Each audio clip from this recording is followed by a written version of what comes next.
ದೇವರ ನಾಮಕ್ಕೆ ಸ್ತೋತ್ರವಾಗಲಿ. ಪ್ರಿಯ ನನ್ನ ವೀಕ್ಷಕರೇ, ಯೇಸುವಿನ ಹೆಸರಿನಲ್ಲಿ ನಿಮ್ಮನ್ನು ಈ ಒಂದು ಆತ್ಮಿಕ ಚಿಂತನೆ ಎಂಬ ಕಾರ್ಯಕ್ರಮಕ್ಕೆ ಪ್ರೀತಿಯಿಂದ ನಿಮ್ಮ ಸ್ವಾಗತಿಸಿಕೊಳ್ತೇನೆ. ದೇವರು ನಮ್ಮ ಆಧ್ಯಾತ್ಮಿಕ ಜೀವಿತದಲ್ಲಿ ತುಂಬ ಶನಿವಾರಗಳಿಂದ ಒಬ್ಬೊಬ್ಬರ ಸಂಗಡ ಮಾತಾಡ್ತಾ ಬಂದಿರ್ತಾನೆ. ಆತನಿಗೆ ಎಷ್ಟು ಸ್ತೋತ್ರ ಸಲ್ಲಿಸಿದ್ರು ಸಾಲದು. ಈ ಸಂದೇಶಗಳ ಮೂಲಕ, ಪ್ರಾರ್ಥನೆ ಮಾಡೋದ್ರ ಮೂಲಕ ಅನೇಕ ಜನರಿಗೆ ದೇವರು ಉತ್ತರವನ್ನು ಕೊಟ್ಟಿದ್ದಾನೆ. ನಿಮ್ಮಲ್ಲಿ ಅನೇಕ ಜನರ ರಿಕ್ವೆಸ್ಟನ್ನು ಕೊಟ್ಟಿದ್ದೀರಿ.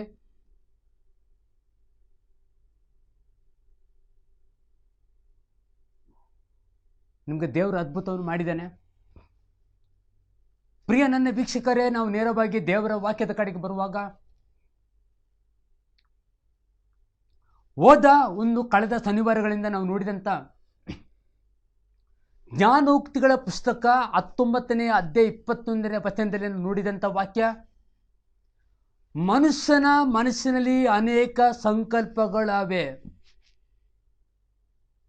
ಆದರೆ ದೇವರ ಸಂಕಲ್ಪಗಳು ಈಡೇರುತ್ತದೆ ಎಂಬುದಾಗಿ ನಾವು ನೋಡಿದೆವು. ನಿಜ ನಿಜ, ಸತ್ಯ ಸತ್ಯ, ದೇವರ ಸಂಕಲ್ಪ ನೆರವೇರುವುದು. ಮನುಷ್ಯನ ಸಂಕಲ್ಪ ನೆರವೇರುವುದಿಲ್ಲ. ಯಾಕೆ ಅಂತ ಹೇಳಿದರೆ, ಮನುಷ್ಯನೆಂಬವನು ಬರೀ ಉಸಿರು, ಅವನು ಮಣ್ಣಿಗೆ ಸೇರುವವನು. ಅವನಲ್ಲಿ ಅಂಥದೇನು ದೇವರ ಸ್ವಭಾವ ಇಲ್ಲ. ಯಾಕಂದರೆ ಯಾಕೆ ದೇವರ ಸ್ವಭಾವ ಮನುಷ್ಯನಲ್ಲಿ ಇಲ್ಲ ಎಂಬುದಂತ ಹೇಳುವುದಾಗಿದ್ದರೆ, ಮನುಷ್ಯನೆಂಬವನು ಪಾಪ ಅಂದರೆ ಜನ್ಮ ಪಾಪ, ಕರ್ಮ ಪಾಪ ಎಂಬುದಾಗಿ ನೋಡ್ತೇವೆ. ಅವನು ಪಾಪದಲ್ಲಿ ಹುಟ್ಟಿದ್ದಾನೆ, ಪಾಪದಲ್ಲಿ ಸಾಯುವವನಾಗಿದ್ದಾನೆ. ಹಾಗೆ ಪಾಪದಲ್ಲಿ ಇರುವಂಥವರಿಗೆ ಪಾಪದಲ್ಲಿ ಇರುವವರು ಪಾಪವನ್ನು ಬಿಡದೆ ಇರುವವರಿಗೆ ದೇವರು ಕೊಡುವಂಥ ಉಚಿತಾರ್ಥವಾದಂಥ ಸಂಕಲ್ಪ ವಾಕ್ಯ ಸಂಕಲ್ಪ. ಈ ಸಂಕಲ್ಪ ಎಂಥ ಸಂಕಲ್ಪ? ದೇವರು ತಂದೆಯಾದ ದೇವರು ಯೇಸು ಕ್ರಿಸ್ತನನ್ನು ಕೊಟ್ಟಂಥ ಸಂಕಲ್ಪ. ಯೇಸು ನಮಗೆ ತಂದೆಯಾದ ದೇವರು ಯೇಸು ನಮಗೆ ಕೊಟ್ಟನೆಂಬುದಾಗಿ ಬೈಬಲ್ ಹೇಳ್ತದೆ ಇಲ್ಲಿ. ಅದಕ್ಕೆ ಬೈಬಲಿನ ಮಾತುಂಟು. ಓದುವಾಗ ಯೋಹಾನ 3:16 ಓದಿಕೊಳ್ಳುವಾಗ, ದೇವರು ಲೋಕದ ಮೇಲೆ ಎಷ್ಟೋ ಪ್ರೀತಿಯನ್ನುಂಟು ತನ್ನ ಒಬ್ಬನೇ ಮಗನನ್ನು ಕೊಟ್ಟನೆಂಬುದಾಗಿ ಸಂಕಲ್ಪ ನೋಡ್ತವೆ.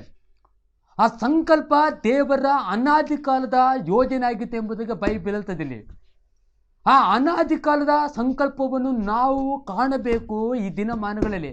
ಯಾಕಂದರೆ ಭೂಲೋಕದಲ್ಲೆಲ್ಲ ಕೃಪೆಯು ಏನಾಗಿದೆ, ತುಂಬಲ್ಪಟ್ಟಿರುವುದರಿಂದ, ಈ ಕೃಪೆಯೊಳಗೆ ಇವತ್ತು ನಾವು ಇರುವುದರಿಂದ ಈ ಕೃಪೆಯಲ್ಲಿ ನಾವು ಏನು ಮಾಡಬೇಕು, ಈ ಕೃಪೆಯಲ್ಲಿ ನಾವು ಹೇಗೆ ಜೀವಿಸಬೇಕು, ವಾಕ್ಯದಲ್ಲಿ ಬರೆದಿರತಕ್ಕಂಥ ಮಾತುಗಳೇ ಸಂಕಲ್ಪ. ಈ ಸಂಕಲ್ಪಕ್ಕೆ ನಾವು ಒಳಗಾಗಿದ್ದುಕೊಂಡು ಅದನ್ನು ನಾವು ಜಾಗೃತರಾಗಿ ಎಚ್ಚರಿಕೆಯಿಂದಾಗಿ ನಾವು ಯಾವುದನ್ನೆಲ್ಲ ಬಿಡಬೇಕು, ಈ ಬಾಡಿಯಿಂದ, ಈ ಶರೀರದಿಂದ, ಈ ಮಾನಸಿಕದಿಂದ, ಈ ಲೌಕಿಕದಿಂದ, ಆತ್ಮಿಕದಿಂದ ಎಲ್ಲ ಸಂಗತಿಯನ್ನು ಬಿಟ್ಟು ನಮ್ಮ ಸ್ವಭಾವವೆಲ್ಲ ದೇವರ ಸ್ವಭಾವದಲ್ಲಿ ಇರಬೇಕೆಂಬುದೇ ದೇವರು ಉದ್ದೇಶಿಸಿದ್ದು. ಇದನ್ನೇ ದೇವರು ತನ್ನ ವಚನದಲ್ಲಿ ಹಿಂದಿನ ಶನಿವಾರದಲ್ಲಿ ದೇವರು ಮಾತಾಡಿಕೊಂಡು ಬಂದದ್ದು. ಈ ಮಾತನ್ನು ಇವತ್ತು ನಾವು ಕೂಡ ಗಮನಿಸಬೇಕಾಗಿದೆ. ಏಕೆಂದರೆ ಈ ಮಾತು ಈ ಕಡೆ ದಿನ, ಯಾಕೆಂದರೆ ಈ ಅಂತ್ಯ ದಿನವಾಗಿದೆ, ಇದು ಕಡೆ ದಿವಸಗಳಾಗಿದೆ. ಯಾಕೆಂತಂದರೆ ಸಂಕಲ್ಪವನ್ನು ಮಾಡಿದಾತನು ಏನು ಮಾಡಿದ್ರೆ, ಯೇಸು ಕ್ರಿಸ್ತನು ತನ್ನ ವಚನದಲ್ಲಿ ಬೇಗನೆ ತನ್ನ ಎರಡನೇ ಬರಣಕ್ಕೆ ಸಿದ್ಧರಾಗಬೇಕೆಂಬುದಾಗಿ ವಾಕ್ಯವಾಗಿದೆ. ಅದಕ್ಕನ್ನು ಕರ್ತನ ಬರೆದು ಗ್ಯಾರಂಟಿ, ಕರ್ತನ 2 ಸಾರಿ ಬರೆದು ಗ್ಯಾರಂಟಿ. ಅದು ಬರುವಾತನು ಯಾವ ರೀತಿ ಬರ್ತಾನೆ ಅಂತ ಹೇಳಿದ್ರೆ, ಆತನು ತನ್ನ ರಾಜ್ಯ ದಂಡದೊಡನೆ ನ್ಯಾಯ ತೀರ್ಪು ಮಾಡೋದಕ್ಕೋಸ್ಕರವಾಗಿ ಆತನು ಬರುವಾತನಾಗಿದ್ದಾನೆ. ಅದಕ್ಕನ್ನು ಬೈಬಲಲ್ಲಿ ನಾವೆಲ್ಲ ಕಡೆ ನೋಡುವಾಗ, ಎಲ್ಲ ಕಡೆ ಓದ್ತಾ ಹೋಗುವಾಗ, ಇನ್ನು ಓದ ಶನಿವಾರ ನಾವು ನೋಡಿದಾಗೆ ಕೀರ್ತನೆ 33ನೇ ಕೀರ್ತನೆ ನಾವು ಓದಿದಂಥ ಬಗ್ಗೆ 11ರ ವಚನವನ್ನು ಓದಿದ್ದೇವೆ. ಈ 11ನೇ ವಚನದಲ್ಲಿ ನಾವು ಗಮನಿಸಿಕೊಳ್ಬೇಕಂದ್ರೆ ಯಾಕೋಬನ ಆಲೋಚನೆಯು ಶಾಶ್ವತವಾಗಿ ನಿಲ್ಲುವುದು, ಆತನ ಸಂಕಲ್ಪವು ಎಂದಿಗೂ ಕದಲುವುದೇ ಇಲ್ಲ ಎಂಬುದಾಗಿ ವಾಕ್ಯ ಓದಿದೆವಲ್ಲ. ಹೌದು, ಇದು ಭಾಳ ಸ್ಪಷ್ಟವಾಗಿ ಬರೆಯಪಟ್ಟಿದೆ. ಯಾಕೆಂದರೆ ದೇವರ ಒಂದು ಆತನ ಸಂಕಲ್ಪ ಎಂದೆಂದಿಗೂ ಯಾಕೆಂದ್ರೆ ವಾಕ್ಯ ಓದ್ತಾ ಇದ್ದೇವೆ, ಕದಲುವುದೇ ಇಲ್ಲ ಎಂಬುದಕ್ಕೂ ವಾಕ್ಯ ಓದ್ತಾ ಇದ್ದೇವೆ. ಯಾಕೆಂದರೆ ಸಂಕಲ್ಪಿಸಿದಾತನು, ಸಂಕಲ್ಪಗಳನ್ನು ಮಾಡಿದಾತನು ಆತನ ಸೃಷ್ಟಿಕರ್ತನಾಗಿದ್ದಾನೆ. ಆತನ ಮನುಷ್ಯನಲ್ಲ, ಸೃಷ್ಟಿಕರ್ತನಾದ ದೇವರು. ಆತನು ಸೇನಾಧೀಶ್ವರದ ದೇವರು. ಆತನ ಭೂಮಿಯನ್ನು ಆಕಾಶಗಳನ್ನು ಉಂಟು ಮಾಡಿದಂಥ ಜೀವಸ್ವರೂಪನಾದ ದೇವರು. ಆ ಜೀವಸ್ವರೂಪನಾದ ದೇವರ ಮಾತುಗಳೇ ಸತ್ಯವೇದದ ಮಾತುಗಳಾಗಿರ್ತದೆ. ಈಗ ನಾವು ಕೊಡುವಂಥದ್ದು, ಟಿ ವಿಯಲ್ಲಿ ವಿಸ್ತರಿಸುವಂಥದ್ದು, ಟಿ ವಿಯಲ್ಲಿ ಪ್ರಸಾರ ಮಾಡುವುದು, ಅದು ದೇವರ ಸತ್ಯವಾಕ್ಯವಾಗಿರುವುದರಿಂದ ಸತ್ಯವಾಕ್ಯಕ್ಕೆ ಪ್ರತಿಯೊಬ್ಬೊಬ್ಬರು ಕೂಡ ತಲೆ ಬಾಗಲೇಬೇಕೆಂಬುದು ವಾಕ್ಯದಲ್ಲಿ ಉಂಟು. ಯಾಕೆಂದರೆ ತಲೆ ಬಾಗುವವನು ಬಾಗಲೇಬೇಕೆಂಬುದು ಕರ್ತನು ಹೇಳುವುದರಿಂದ ಇದಕ್ಕೆ ವಿಧೇಯತ್ವವನ್ನು ಕೊಡುವುದು ಭಾಳ ಪ್ರಾಮುಖ್ಯ ಉಂಟು. ನಾವು ವಿಧೇಯತ್ವದ ಮಕ್ಕಳಾಗಿರ್ಬೇಕೆಂಬುದು ವಾಕ್ಯದಲ್ಲಿ ಉಂಟು. ಆದ ಕಾರಣ ಬೈಬಲ್ ಒಂದು ಮಾತು ಹೇಳಬೇಕಾದ್ರೆ, ಸತ್ಯವೇದದಲ್ಲಿ ಬರಬೇಕಾದ್ರೆ ನಾವು ಓದಿಕೊಳ್ಳುವಾಗ ಯೆರೆಮೀಯನ ಪುಸ್ತಕ 10ನೇ ಅಧ್ಯಾಯ 22ನೇ ವಚನಕ್ಕೆ 23ನೇ ವಚನವನ್ನು ನೋಡೋಣವೇ.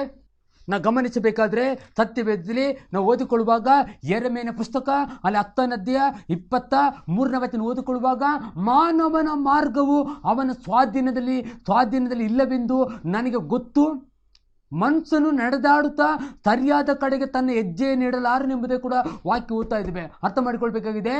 ಯಾಕೆ ಭಾಳ ಪಟ್ಟಬೇಕಿರ್ತದೆ ಮಾನವನ ಬಗ್ಗೆ ದೇವರು ಮಾತನಾಡ್ತಾನೆ ಇಲ್ಲಿ. ಮಾನವನಲ್ಲಿ, ಯಾಕೆಂದರೆ ಮಾನವನ ಮಾರ್ಗ ಅವನ ಸ್ವಾಧೀನದಲ್ಲಿಲ್ಲ. ನಾನು ಎಲ್ಲಿಗೆ ಹೋಗ್ತೇನೆ ಎಂಬುದು ಅವನಿಗೆ ಗೊತ್ತಿಲ್ಲ. ನನ್ನ ಪ್ರಯಾಣ ಎಲ್ಲಿ, ನನ್ನ ಮಾರ್ಗ ಎಲ್ಲಿ, ನನ್ನ ಆಲೋಚನೆಯಿಂದ ಅವನಿಗೆ ತಿಳಿಯೋದು. ಮುಂದಾಗೋದು ಅವನಿಗೆ ಗೊತ್ತಿಲ್ಲ, ಮುಂದೆ ಏನು ನಡೆದು ಗೊತ್ತಿಲ್ಲ. ಅದ ಕರ್ತನು ಬರದಾತ ಯಾಕೆ ಬೈಬಲ್ ಕರ್ತನು ಸೇನಾಧೀಶ್ವರದ ದೇವರು, ಜೀವಿ ಸ್ವರೂಪನದ ದೇವರು, ಸದಾ ಇರುವಾತನ ದೇವರು. ಆತನ ಮಾತು ಸತ್ಯವೇ ಸರಿ. ಏಕೆ ಸೃಷ್ಟಿಕರ್ತನು, ಸೃಷ್ಟಿಪಾಲಕನು ಆತ ನುಡಿಯುತ್ತಾ ಇದ್ದಾನೆ. ಏಕೆಂದರೆ ನನ್ನ ಮಾರ್ಗ, ನನ್ನ ಆಲೋಚನೆ, ನನ್ನ ಮಾರ್ಗ ಎಂಬುದಾಗಿ ವಾಕ್ಯದ ಎಂಬುದೇ ಯೆಶಾಯನ ಪುಸ್ತಕಕ್ಕೆ ಬರುವ, ಪುನಃ ಯೆರೆಮೀಯನ ಪುಸ್ತಕಕ್ಕೆ ಬರುವ. ಈ ಯೆಶಾಯನ ಪುಸ್ತಕದಲ್ಲಿ ನಾವು ಏನಂತ ಓದ್ತಾ ಇದ್ದೇವೆ, ಯೆಶಾಯನ ಪುಸ್ತಕದಲ್ಲಿ ನಾವು ಏನಂತ ಬರೆಯಲ್ಪಟ್ಟಿದೆ ಎಂಬುದಾಗಿ ನಾವು ಗಮನಿಸುವುದಾಗಿದ್ದರೆ ಅಲ್ಲಿನ ವಾಕ್ಯವನ್ನು ನಾವು ಕ್ಲಿಯರ್ ಆಗಿ ಗಮನಿಸಬೇಕಾಗಿದೆ. ಅಲ್ಲಿ ಈ ರೀತಿ ಓದ್ತಾ ಇದ್ದೇವೆ. ಯೆಶಾಯನ ಪ್ರಬೋಧನೆಯ ಪುಸ್ತಕ 55ನೇ ಅಧ್ಯಾಯಕ್ಕೆ ಬರುವಾಗ ಒಂದು ವಚನವನ್ನು ನಾವು ಗಮನಿಸಬೇಕಾಗಿದೆ. ಅಲ್ಲಿ ಈ ರೀತಿಯಲ್ಲಿ ಬರೆಯಲ್ಪಟ್ಟಿದೆ, ಯಾಕೋಬನು ಹೀಗೆನ್ನುತ್ತಾನೆ, ನನ್ನ ಆಲೋಚನೆಗಳು ನಿಮ್ಮ ಆಲೋಚನೆಗಳು ಅಲ್ಲ, ನಿಮ್ಮ ಮಾರ್ಗಗಳು ನನ್ನ ಮಾರ್ಗಗಳಲ್ಲ.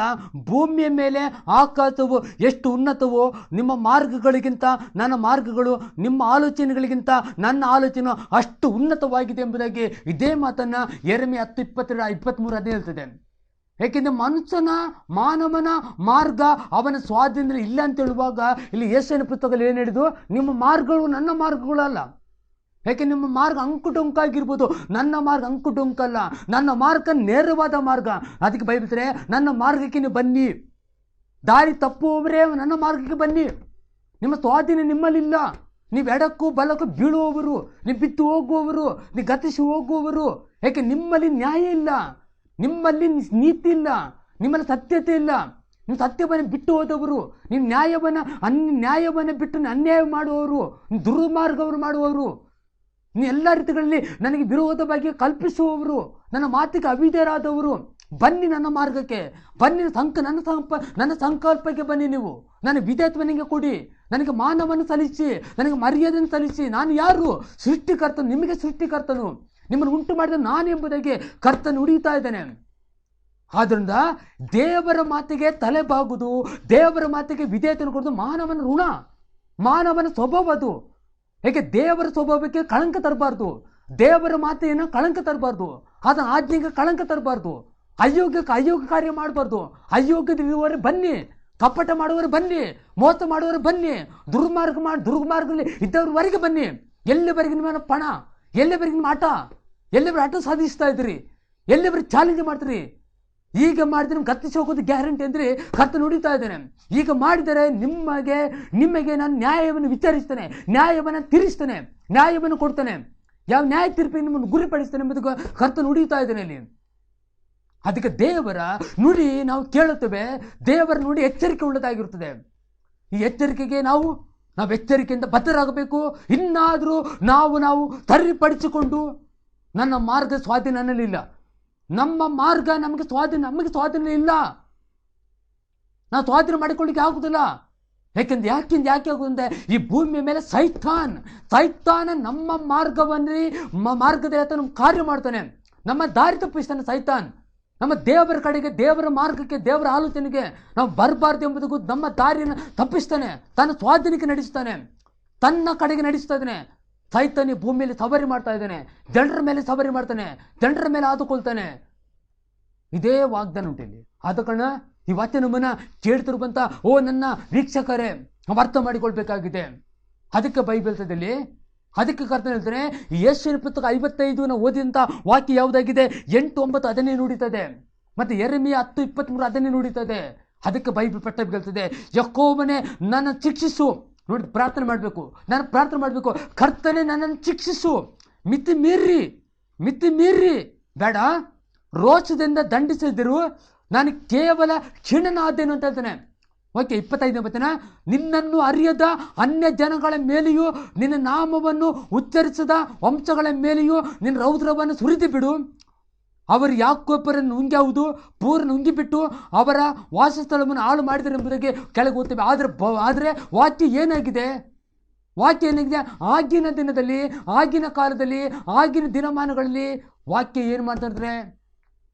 ತನ್ನ ಜನರ ಮೇಲೆ, ತನ್ನ ಭಕ್ತ ಜನರ ಮೇಲೆ ಈ ಎಲ್ಲ ರೀತಿಯಲ್ಲಿ, ಈ ಎಲ್ಲ ಅರ್ಥಗಳಲ್ಲಿ ದೊರೆತನ ಮಾಡಿದಂಥ ಸೈತಾನನೆಲ್ಲ ಆಲೋಚನೆಗಳು ಜನರ ಮೇಲೆ ದೊರೆತನ ಮಾಡತಕ್ಕಂಥ ಸ್ವರ್ಗೀಯ ಜನರ ಮೇಲೆ, ಸ್ವರ್ಗೀಯ ದೇವರ ಮಕ್ಕಳ ಮೇಲೆ, ಪ್ರಜೆಗಳ ಮೇಲೆ ದೊರೆತನ ಮಾಡುವಂಥ ಎಲ್ಲ ಥರದ ಜನರ ಮೇಲೆ ದೇವರ ವಾಕ್ಯ ಹೇಳ್ತಿದ್ದಿಲ್ಲ.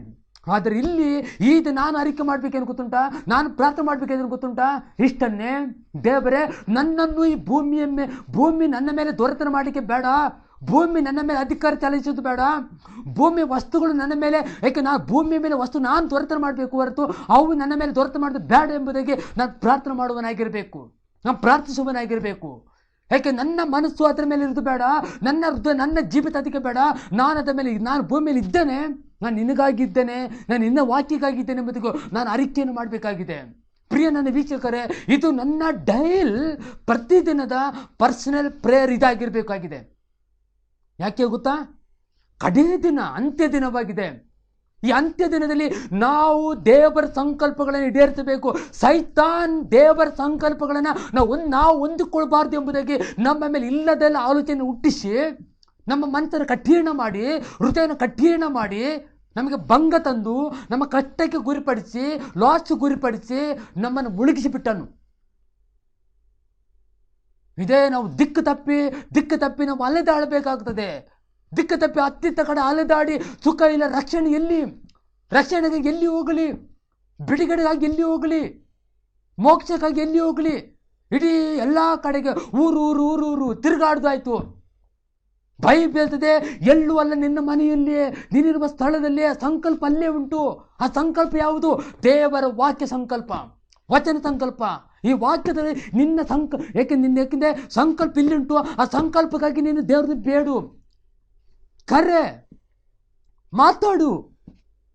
ಇದು ನೀನು ಮಾಡಿದರೆ ಖಂಡಿತವಾಗಿಯೂ ನಿನ್ನ ಲೈಫ್ನಲ್ಲಿ ದೇವರು ಉದ್ದೇಶಿಸಿದಂಥ ದೇವರ ಕಾರ್ಯವನ್ನು ನೀನು ನೋಡಲಿಕ್ಕೆ ಸಕ್ತನಾಗಿದೆ. ಅದಕ್ಕೆ ದೇವರ ಈ ವಚನದಲ್ಲಿ ಎಲ್ಲ ನುಡಿಯಲ್ಪಟ್ಟಿದೆ, ಎಲ್ಲವೂ ಹೇಳಿಕೆ ಕೊಟ್ಟಿದೆ, ಅಕ್ಷರವಾಗಿ ನುಡಿಯಲ್ಪಟ್ಟಿದೆ, ನಿಜವಾಗಿಯೂ ಕೊಡಲ್ಪಟ್ಟಿದೆ. ಆದ ಕಾರಣ ಈ ಯೆರೆಮೀಯನ ಪುಸ್ತಕದಲ್ಲಿ 10ನೇ ಅಧ್ಯಾಯ 23ರಲ್ಲಿ ನಾವು ಕಂಡದ ದೃಶ್ಯ ಯಾವುದು? ಪ್ರಿಯ ನನ್ನ ವೀಕ್ಷಕರೇ, ನಾವು ಕಂಡ ದೃಶ್ಯ ಯಾವುದಾಗಿದೆ? ಇದೇ ದೃಶ್ಯವಾಗಿದೆ. ಯಾಕೆ ಗೊತ್ತುಂಟಾ? ಬೈಬಲ್ರೆ ವಾಕ್ಯ ಓದುವ, ಆತನ ಸಂಕಲ್ಪ ಎಂದೆಂದಿಗೂ, ಅಂದರೆ ದೇವರ ಸಂಕಲ್ಪ ಎಂದೆಂದಿಗೂ ಅದು ಕದಲುವುದೇ ಇಲ್ಲ ಎಂಬುದಕ್ಕೂ ವಾಕ್ಯ ಓದಿದ್ದೇವೆ. ಎಷ್ಟು ಮಾತು ಕದಲು ಸಾಧ್ಯವಿಲ್ಲ. ದೇವರ ಸಂಕಲ್ಪ ಅದು ಉಳಿತದೆ, ಕೊನೆಯವರೆಗೆ ಉಳಿತದೆ. ಬೈಬಲ್ ಮಾತಾಡಿದ್ರೆ ಕೇಳ್ರಿ, ಭೂಮಿ ಆಕಾಶ ಅಳಿದು ಹೋದ್ರು ದೇವರ ಸಂಕಲ್ಪ ಉಳಿತದೆ. ದೇವರ ಸಂಕಲ್ಪ ಅಳಿದು ಹೋಗುದಿಲ್ಲ, ಎಲ್ಲ ಅಳಿದು ಹೋಗ್ಬೋದು. ನಾನು ನೋಡುವುದೇ ಅಳಿದು ಹೋಗ್ಬೋದು, ನಾನು ನೋಡ್ತಿದ್ದಾಗೆ ಅಳಿದು ಹೋಗ್ಬೋದು. ಅದು ದೇವರ ಸಂಕಲ್ಪ ಅಳಿದು ಹೋಗುವುದಿಲ್ಲ. ಅದು ದೇವರ ಒಂದು ನಾಮಾಂಕಿತ, ದೇವರೊಂದು ಹೆಸರು, ದೇವರ ಹೆಸರದು ಮಹಿಮೆಯುಳ್ಳಂತ ಹೆಸರು. ಆ ಮೈಮಣ್ಣದ ಹೆಸರನ್ನು ನೀನು ಉಚಿತಾರ್ಥವಾಗಿ ನೀನು ಹೇಳ್ಬೋದು. ಉಚಿತಾರ್ಥವಾಗಿ ನಿನಗೆ ಕೊಡಲ್ಪಟ್ಟಿದೆ. ಜಪ ಮಾಡು, ಜಪ ಕಟ್ಟು, ಕರ್ತನಿಗಾಗಿ ಕರ್ತನ ಮೇಲೆ ಡೀಪ್ ಆಗಿ ಒಳಗಾಗು. ಆತನನ್ನು ನಿರಂತರವಾಗಿ ಅದನ್ನು ಭೇಟಿ ಕೊಡು. ನಿರಂತರವಾಗಿ ನಿನ್ನ ಕಷ್ಟ ಸುಖವನ್ನು ಆತನ ಅರಿಕೆ ಮಾಡು. ನಿನ್ನ ನೋವನ್ನು ಆತನ ಅರಿಕೆ ಮಾಡು. ನಿನ್ನ ಪ್ರಾಬ್ಲಮ್ ಆತನ ಅರಿಕೆ ಮಾಡು. ಖಂಡಿತವಾಗಿಯೂ ನಿನ್ನ ಜೀವಿತವನ್ನು ಅನೇಕ ಪಟ್ಟು ನಿನ್ನ ದೇವರ ಮೇಲೆ ಕೆತ್ತುವನು, ಅನೇಕ ಪಟ್ಟು ನಿನಗೆ ದೊರಕಿಸಿಕೊಡುವನು. ಯಾಕೆ ಗೊತ್ತುಂಟಾ? ದೇವರ ಸಂಕಲ್ಪಗಳುಂಟು, ಅದು ಆತನಲ್ಲಿ ಉಂಟು. ಆತನಿಗೆ ಆತ ಕೊಡಲಿಕ್ಕೆ ಸಕ್ತನಾಗಿದ್ದಾನೆ. ಆತ ನಿನ್ನ ಪ್ರೀತಿಯಿಂದ ನಿನ್ನ ಕರೆಯುತ್ತಾ ಇದ್ದಾನೆ. ಓ ಪ್ರಿಯ ಮಗನೇ ಬಾ, ಪ್ರಿಯ ಮಗಳೇ ಬಾ, ನಾನು ನಿನಗೆ ಕೊಡ್ತೇನೆ ಎಂಬುದು ಕರ್ತನ ವಾಗ್ದಾನ ಮಾಡ್ತಾನೆ. ಈ ಮುಂಜಾನೆ ಕೇಳ್ತಿರುವಂಥ ನನ್ನ ವೀಕ್ಷಕರೇ, ದೇವರ ವಾಕ್ಯವನ್ನು ಕೇಳ್ತಿರು ನನ್ನ ವೀಕ್ಷಕರೇ, ದೇವರು ನಮಗೇನು ಮಾತಾಡ್ತಾನೆ? ದೇವರು ನಮಗೇನು ಹೇಳ್ತಾ ಇದ್ದಾನೆ? ವಾಕ್ಯದಿಂದ ನಮಗೆ ಪಾಠ ಕಲಿಸ್ತಾ ಇದ್ದಾನೆ. ವಾಕ್ಯದಿಂದ ನಮ್ಮ ಆತ್ಮಿಕವಾಗಿ ನಾವು ಚಿಂತನೆ ಮಾಡಬೇಕೆಂಬುದು ಕಲಿಸಿಕೊಡ್ತಾ ಇದ್ದಾನೆ. ನಾವು ಯೋಚನೆ ಮಾಡಬೇಕೆಂದು ಕಲಿಸಿಕೊಡ್ತಾ ಇದ್ದಾನೆ. ಹೌದು, ಕಲಿಸಿಕೊಡ್ತಾ ಇದ್ದಾನೆ. ಯಾಕೆ ಒಂಟಿಯಾಗಿ, ಯಾಕೆ ಕುಟುಂಬವಾಗಿ, ಯಾಕೆ ಸಂಕಟ, ಯಾಕೆ ಈ ವೇದನೆ, ಯಾಕೆ ಇಷ್ಟೊಂದು ಆಳವಾಗಿ ದಿನಗಳು ಹೋಗುತ್ತಾ ಇದೆ. ಲಾಸು ದಿನಗಳು ಹೋಗುತ್ತಾ ಇದೆ. ಇಷ್ಟು ಪ್ರಾಬ್ಲಮ್, ಸುಖ ಇಲ್ಲ, ಸಮಾಧಾನ. ಯಾಕೆ ಬಂತು ಈ ಮನೇನ ಈ ಸಮಸ್ಯೆ? ಯಾಕೆ ಇಷ್ಟು ದೊಡ್ಡದಾಯ್ತು ಸಮಸ್ಯೆ? ಇದಕ್ಕೆ ಪರಿಹಾರ ಸಿಕ್ಕದೆ ಒಂದು ವೇಳೆ ಏಕಾಂಗಿಯಾಗಿ ಈ ಟಿವಿ ಮುಂದೆ ಅಳ್ತಿರ್ಬೋದು. ಯಾರಾದರೂ ಈ ಟಿವಿ ಮುಂದೆ ತುಂಬ ದುಃಖದ ಬೇಸರಿಕೆಯಿಂದ ನೀವು ಕೂತಿರ್ಬೋದು. ಇವತ್ತು ಏನು ಮಾಡಲಿ ಎಂಬುದು ಒಂದು ವೇಳೆ ನೀವು ನಿರಾಸೆಗೊಂಡಿರ್ಬೋದು.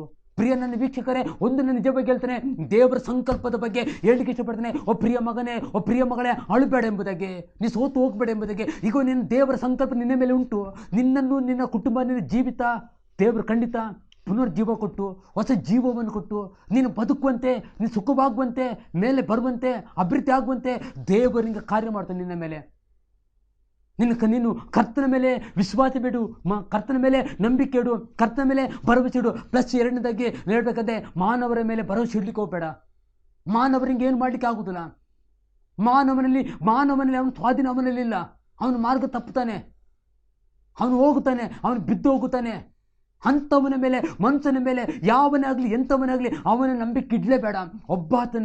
ಒಬ್ಬಾತನಲ್ಲಿ ವಾಕ್ಯ ಕೊಡ್ತಿದ್ದೀನಲ್ಲ, ನಾನು ಯಾರ ಬಗ್ಗೆ ಯಾವುದ್ರ ಬಗ್ಗೆ ಸಂದೇಶ ಕೊಡ್ತಿದ್ದೀನಿ, ಆತನ ವಾಕ್ಯದಲ್ಲಿಯೇ ನಿನ್ನ ನಂಬಿಕೆ ಇಡಿರಿ, ವಿಶ್ವಾಸ ಬಿಡಿರಿ, ಭರವಸೆ ಇಡಿರಿ, ದೃಢವಾಗಿ ನಿಲ್ಲಿ. ನಿಮ್ಮ ನಂಬಿಕೆಯನ್ನು ನಿಮ್ಮದನ್ನು ಬಿಡಬೇಡಿ, ಧೈರ್ಯತೆಯನ್ನು ಬಿಡಬೇಡ್ರಿ, ತಾಳ್ಮೆಯಿಂದ ವೇಟ್ ಮಾಡಿರಿ, ತಾಳ್ಮೆಯಿಂದ ಕಾದು ಕೂತ್ಕೊಳ್ರಿ. ಖಂಡಿತವಾಗಿಯೂ ದೇವರ ವಾಗ್ದಾನಗಳು ಎಷ್ಟಿದ್ದರೂ 2 ಕೊರಿಂಥ 1:20 ಮೇರೆಗೆ ನಿಶ್ಚಯವಾಗಿ ನೆರವೇರುವುದು ನಿಮ್ಮಲ್ಲಿ ಎಂಬುದಾಗಿ ಕರ್ತನ ವಾಗ್ದಾನ ಉಂಟು.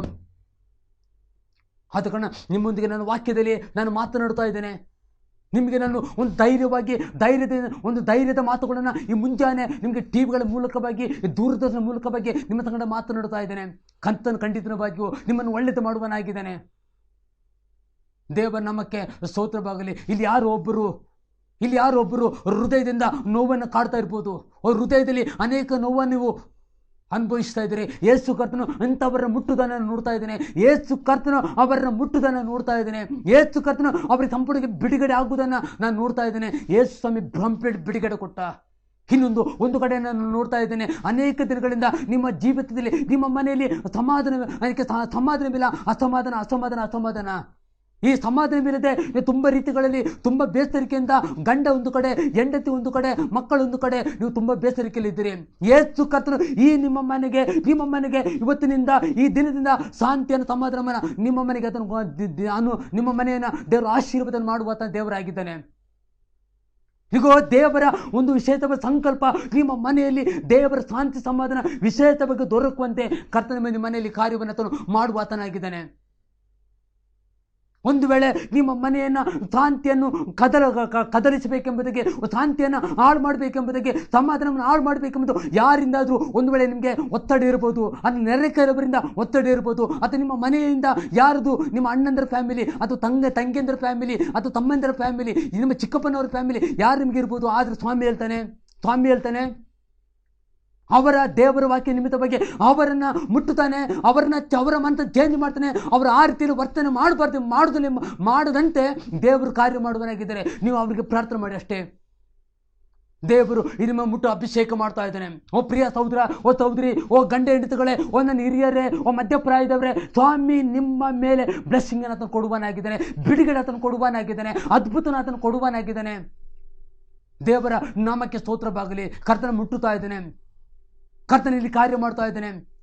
ಇಲ್ಲಿ ನಿಮ್ಮಲ್ಲಿ ಯಾರಿಗೂ ಇನ್ನೊಬ್ಬರಿಗೆ ನಾನು ನೋಡ್ತಾ ಇದ್ದೇನೆ, ದೇವರ ವಾಕ್ಯದಲ್ಲಿ ನುಡಿಯುವಂತೆ ದೇವರ ವಾಗ್ದಾನ ನೀನು ಕೊಡ್ತಾ ಇದ್ದೆ. ಅಲ್ಲಿನ ಒಂದು ಬಾಧೆಯಲ್ಲಿ ಅಲ್ಲಿನಲ್ಲಿಯೂ ಒಂದು ಗುಳ್ಳೆ ಬಂದಿದೆ, ಒಂದು ಅಲ್ಲಿ ರಶಿ ಹಿಡಿದುಕೊಂಡು ಹೋಗಿದೆ. ಅದು ತುಂಬ ನೋವಾಗಿ ಅಲ್ಲೂ 2-3 ಅಲ್ಲೂ ಅಲ್ಲಿನಲ್ಲಿ ಅದು ಹುಳ ಬಂದಾಗಿದೆ. ಕರ್ತನ ತನ್ನ ಮುಟ್ಟುತ್ತಾನೆ, ಕರ್ತನ ಅಭಿಷೇಕ ಮಾಡಿ ಮುಟ್ಟುತ್ತಾ ಇದ್ದಾನೆ. ಆ ಕಾಯಿಲೆ, ಆ ನೋವು, ಆ ಬೇನೆ ಯೇಸುವಿನ ನಾಮದಲ್ಲಿ ಬಿಡುಗಡೆ ಆಗುತ್ತಾ ಉಂಟಲ್ಲಿ, ಬಿಡುಗಡೆ ಆಗುತ್ತಾ ಉಂಟಲ್ಲಿ.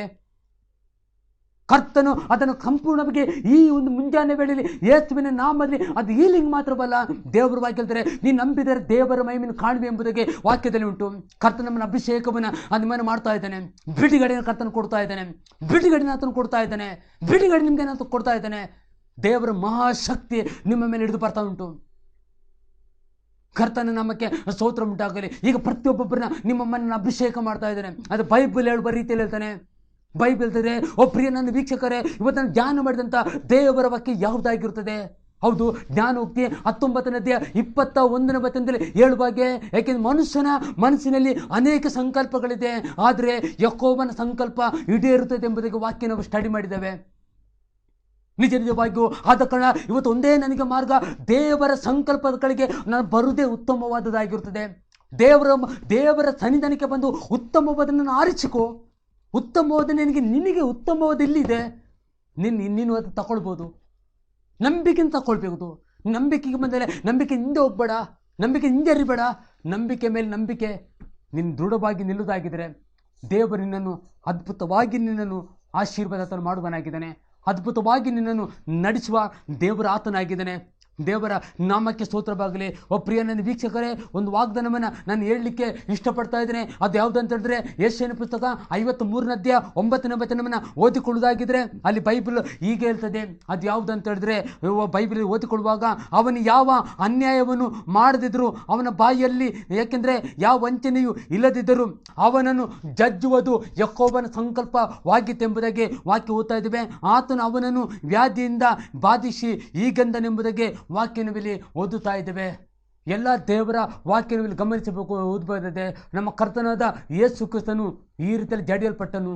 ಆತ ಸಂಕಲ್ಪ ನಾನು ನೋಡ್ತಾ ಇದ್ವಿ. ಆಗ ನಾನು ಸ್ಟಾರ್ಟಿಂಗಲ್ಲೇ ನಾನು ಹೇಳಿದಾಗೆ, ನಾನು ಸ್ಟಾರ್ಟಿಂಗಲ್ಲೇ ನಾನು ಮಾತನಾಡಿದಾಗೆ, ದೇವರ ವಾಕ್ಯ ತನ್ನ ಮಗನಾದ ಯೇಸು ಕ್ರಿಸ್ತನಲ್ಲಿ, ಆ ತಂದೆಯ ಚಿತ್ತವಾಗಿತ್ತು ಮಗನಲ್ಲಿ, ಯೇಸುವಿನಲ್ಲಿ.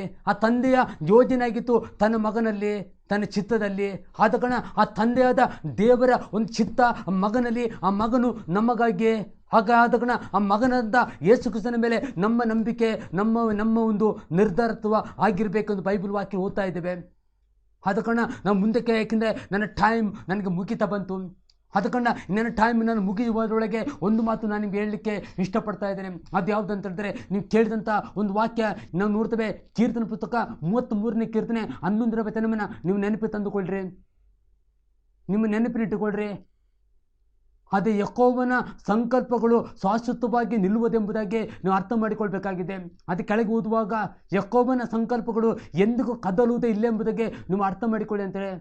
ಅದೇ ಯಾಕೆ ಅಂತ ಹೇಳಿದ್ರೆ, ಜ್ಞಾನೋಕ್ತಿ 19ನೇ ಅಧ್ಯಾಯ 21ನೇ ವಚನ ಅರ್ಥ ಮಾಡಿಕೊಳ್ಳುವುದಾಗಿದ್ದರೆ, ಮನುಷ್ಯನಲ್ಲಿ ಅನೇಕ ಸಂಕಲ್ಪಗಳಿದೆ, ಆದರೆ ಯಾಕೋಬನ ಸಂಕಲ್ಪ ನೆರವೇರುತ್ತದೆ ಎಂಬುದನ್ನು ನಾವು ಓದ್ತೇವೆ ಅಲ್ಲ.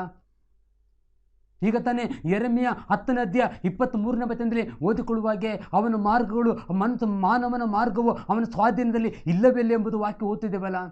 ಯಾಕೆಂದರೆ ಯೆಶಾಯ 55 ನಾವು 8ನೇ ವಚನ ಓದಿಕೊಳ್ಳುವಾಗ, ಯಾಕೋಬನು ಹೀಗೆನ್ನುತ್ತಾನೆ, ನಿಮ್ಮ ಮಾರ್ಗಗಳು ನನ್ನ ಮಾರ್ಗಗಳು ಅಲ್ಲ, ನಿಮ್ಮ ಯೋಜನೆಗಳು ನನ್ನ ಯೋಜನೆ ಅಲ್ಲ ಎಂಬುದಕ್ಕೂ ಸ್ವಾಮಿ ಹೇಳಿದಾನಲ್ಲ. ಅದೇ ಪಾಯಿಂಟ್ಗೆ ಅದಕ್ಕೆ ನಾವು ಬರೋಣ.